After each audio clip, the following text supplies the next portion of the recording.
I feel like at some point he's gonna call me a clown. That's his like go-to. I'll be like, that's me. 135 pounds, 135.1 is official.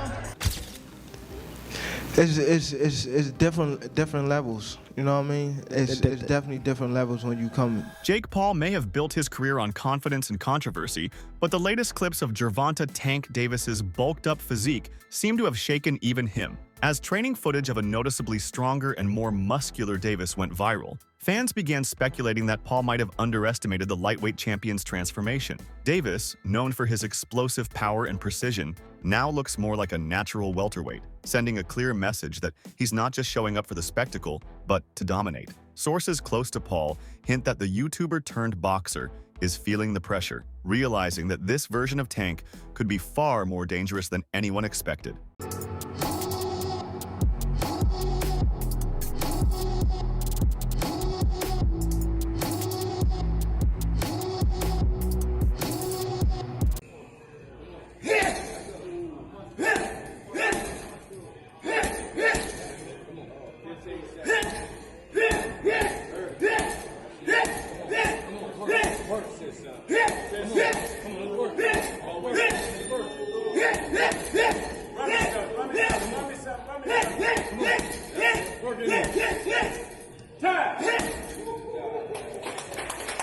As the countdown to the November 14th showdown intensifies, fans and analysts alike are stunned by Davis's dramatic transformation.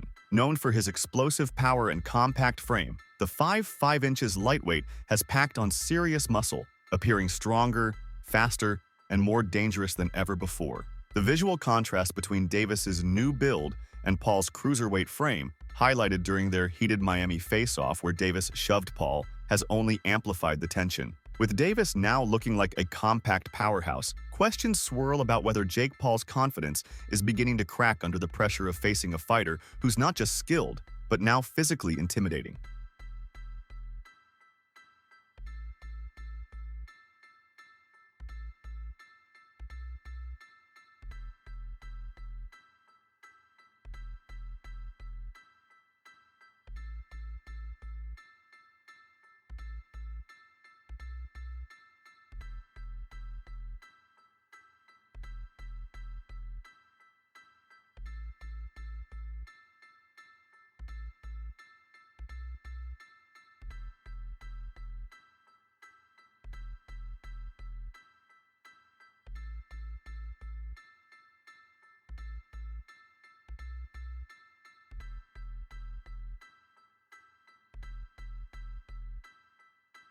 Davis has long been respected for his punching power, speed, and ring IQ.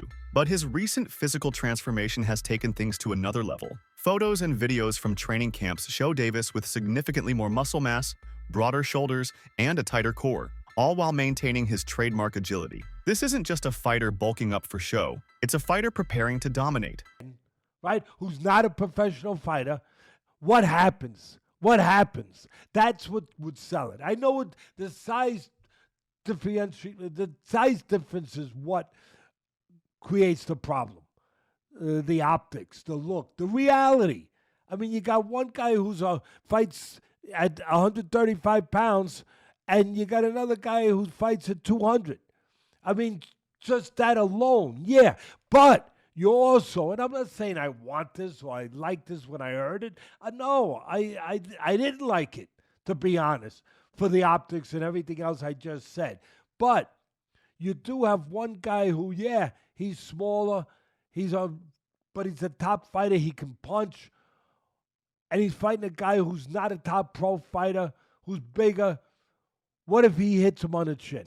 In a recent interview, the UFC bantamweight champion bluntly stated that Davis is levels above Paul in terms of skill and fight IQ. O'Malley acknowledged Paul's physical advantages but dismissed them as irrelevant against a fighter like Tank, who's undefeated and known for his knockout ability. He also criticized the commission's decision to force the bout into exhibition format, arguing it dilutes the competitive edge. What do you think of him and Tank? I enjoy these fucking stupid spectacles I enjoy them. I'm excited for it. The controversy, the press conference, the weigh-ins. Imagine those two stand next to each other. Yeah. Dude, Jake is a big motherfucker. It's basically like you two standing next to each other. Like if you guys stood up, it looks like that. Steiny's a little bit, I think, taller than Gervonta. But I'm a feisty bro. It's not about the size of the dog. It's about the size of the what? However, many observers view the fight more as a crossover event or entertainment spectacle than a conventional title bout, fueling debate about fairness, safety, and the integrity of boxing's weight class system. Tank is not the guy that knows how to sell a fight. Tank cannot sell a fight in his own division. You have the Paul brothers and they come over to boxing. Their idea from day one is we don't have the skills or the experience. What we're gonna do is we'll take on the absolute best guys, but they're gonna spot us some pounds. Tank has one job to do, that it doesn't make any difference, that boxing is a real sport. My skills versus your skills, of which I am an abundance of and of which you have none of. Tank is telling anybody that will listen that there's a size problem. My skills and my experience in boxing, I do not have to wonder who's in the bar tonight. Any bar I go to, I rule the bar. No, it turns out that you don't. Just need some big guy to corner you, apparently. Boxing has never stood its ground. Boxing has never been able to explain why Floyd needed a half hour to get rid of a guy who's never boxed before. Tank Davis has already began this. When you choose a dum-dum, don't be surprised when he goes out and acts like a dum-dum. Experts believe most of Paul's fights lack any real logic or competitive balance, often designed more for attention than sporting credibility. Instead of testing himself against opponents who make sense stylistically or in weight class, Jake continues choosing unusual fights. To many experts, this pattern makes his bouts entertaining spectacles, but not serious boxing contests. Paul won the fight, but yeah, that was that. This time, Jake Paul is to take on Tank Davis. Tank Davis, he was recently in the news for being arrested for a domestic violence incident involving one of his kids' mother. He was alleged to have slapped her about the place. The charges were later dropped, to be fair to him. But yeah, that was when he was last in the news. What is interesting is just a couple of months ago, Tank Davis was saying openly that he'd lost his passion for boxing and that he wanted time away from the sport. There was speculation that he might even retire, as he was experiencing extreme mental fatigue from boxing, depression, and there were mental health concerns over him. However, I guess the opportunity to earn a truck full of money, fighting a completely worthless exhibition fight against Jake Paul, was enough to make him change his mind about boxing. Funny that, isn't it? But you know what? I'm not even going to waste your time or mine critiquing this utter nonsense. Suffice to say that this so-called fight we're talking about is an exhibition, and it pits Jake Paul, who is a cruiserweight, by the way, weighs in excess of 200 pounds, and Tank Davis, who is, he was the WBA lightweight champion, who weighs in at about 135 pounds when he fights. So that's a disparity of some 65 pounds. In old money, that's about 4.5 stone. There's also a significant difference in height. Jake Paul is roughly, 6'1", 2. Gervonta Davis is 5'5" at best. Jake Paul weighed in at 199.5 pounds, competing as a cruiserweight, while Gervonta Tank Davis last fought at 133.5 pounds in the lightweight division. This massive gap prompted the Georgia State Athletic Commission to reject the original fight venue due to safety concerns, forcing organizers to relocate the bout to Miami. Although the exhibition match has a 195 pounds cap, Davis's bulked-up physique suggests he's closing the gap strategically. Still, Paul retains a significant size advantage, which could impact power dynamics and durability in the ring. The fight pits size versus skill, making it one of the most unconventional matchups in recent boxing history. Those little teeny-weeny dudes. So that's going to be very fun and interesting to watch how that goes down. Now, on the other side, you know what Jake Paul's going to do. He don't have no consciousness. He doesn't have a conscience about what he's trying to do. He's going to go in there and try to hurt a 60-year-old Mike Tyson. He don't care. He wanted to Nate. He's way bigger than Nate Jones when he fought Nate Jones. You think he didn't care about hitting Nate Jones upside the head? He's definitely going to be looking to try to get as much as he can get off on Gervonta Davis, and I see him trying to run up on him, trying to maul him, trying to grab him, trying to club him, trying to do all kind of craziness, man. And it's going to be interesting. It's going to be an interesting thing to watch. Now, let me tell you what I really hope, and I haven't seen for this particular card, but I know that I know it's going to be good, which is the undercard.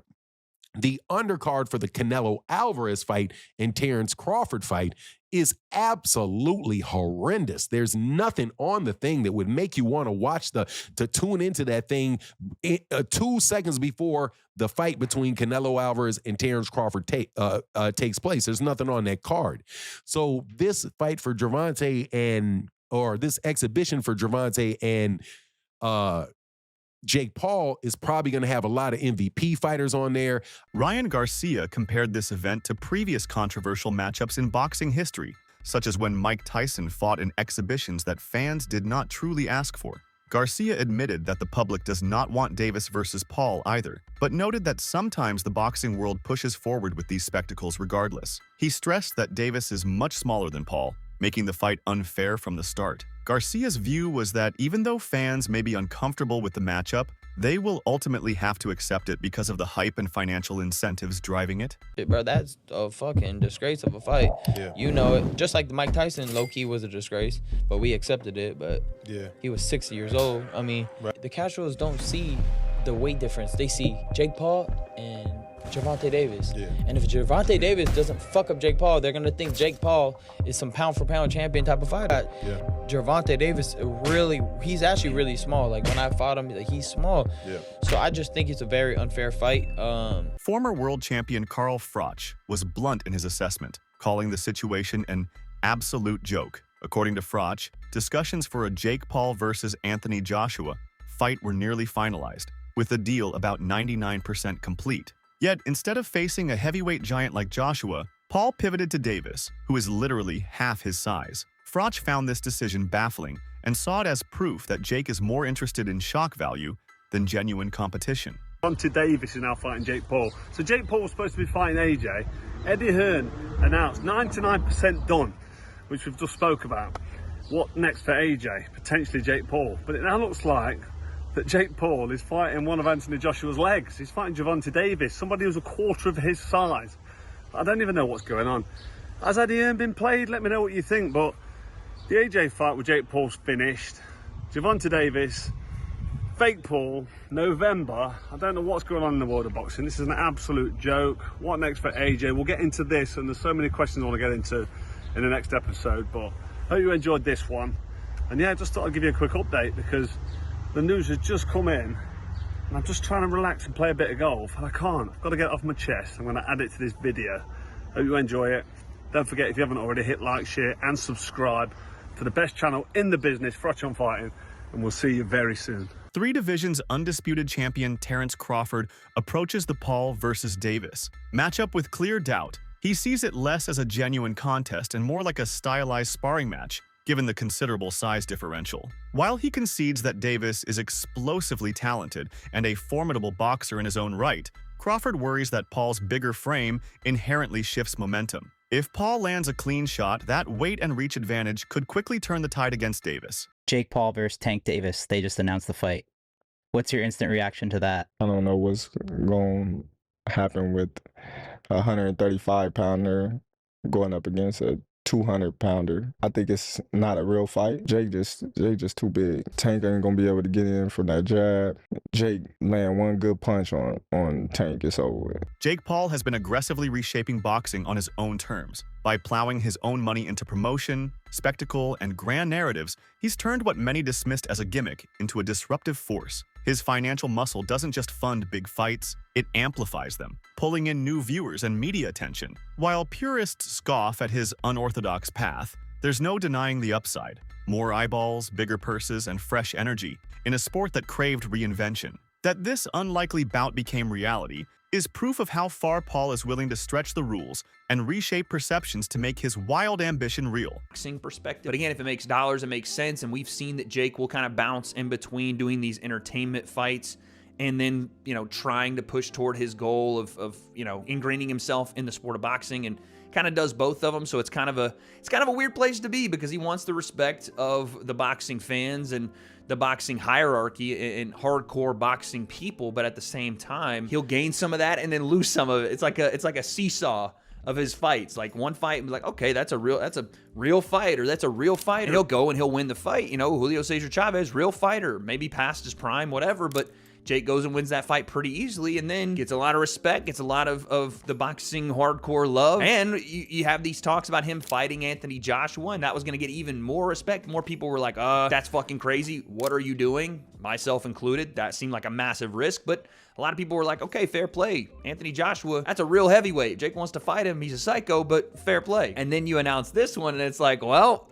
that's the same thing people have been saying about Jake for years, so it's a weird spot to be in for him for sure. But I talked about this not being the first choice, and I don't think it was, because Coppinger reports next that talks for Jake Paul to face Anthony Joshua collapsed over network issues. Now, we had all heard the talks, and they were pretty public, from Eddie Hearn, from Jake. Nakisa Badarian, Jake's manager, was over in the UK on, I think, Sky Sports, talking about the fight and saying how it was a real possibility and they were really starting to work on it. In contrast, experts like Wade Plem argue that Jake Paul has breathed new life into boxing by attracting audiences who might never have paid attention to the sport. He points out that Jake's influence has been especially strong among younger viewers who prefer entertainment-driven events over traditional matchups. Even if controversial, he believes expanding boxing's popularity and cultural relevance outweighs traditional concerns about authenticity. Vargas Jr. also shares similar views, focusing on the element of surprise. In his view, the unpredictability of the fight adds intrigue. He admits that the matchup was unexpected,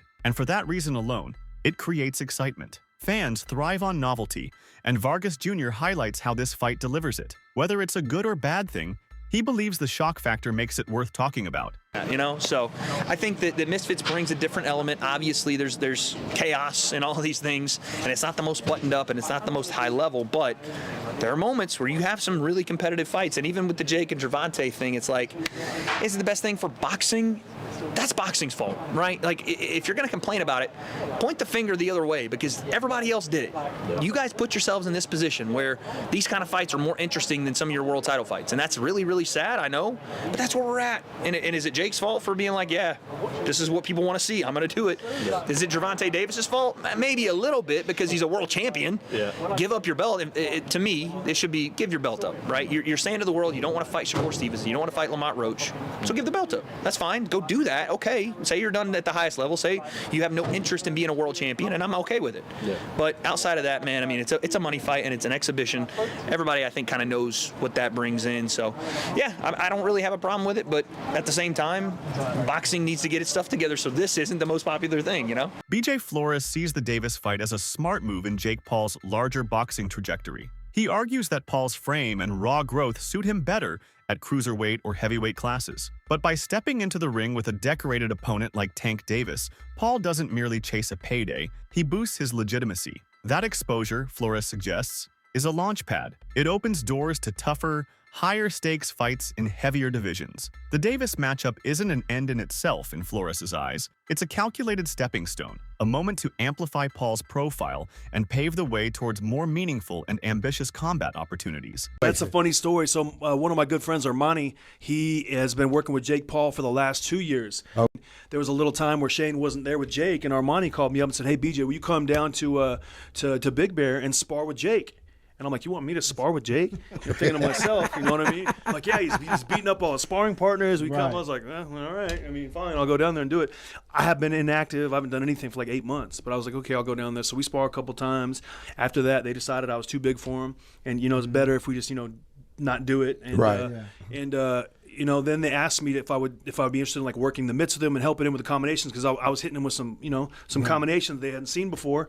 And I said, we can teach him all those things and have him doing all those things. And so I started working the mitts with him and helping him out on the mitts. And he told his trainers and everybody, they're like, man, I want BJ around for the entire camp, because I'm getting better. My job is like Shane does the advice in the corner and I do the mitts. Meanwhile, Jake Paul responded to the mounting skepticism over the Davis fight with a flamboyant stunt. He smashed a tank-shaped cake, symbolically cutting down the opposition. The act was clearly staged, a theatrical bit meant to mock Davis, to frame himself as the antagonist, and to take control of the narrative. Rather than letting critics define the lead-up, Paul used spectacle to shift attention. The cake demolition sent a message. He's willing to manufacture drama to stay front and center. It may seem juvenile, but in his world, moments like this fuel the hype machine, and whether you love it or hate it, people talk.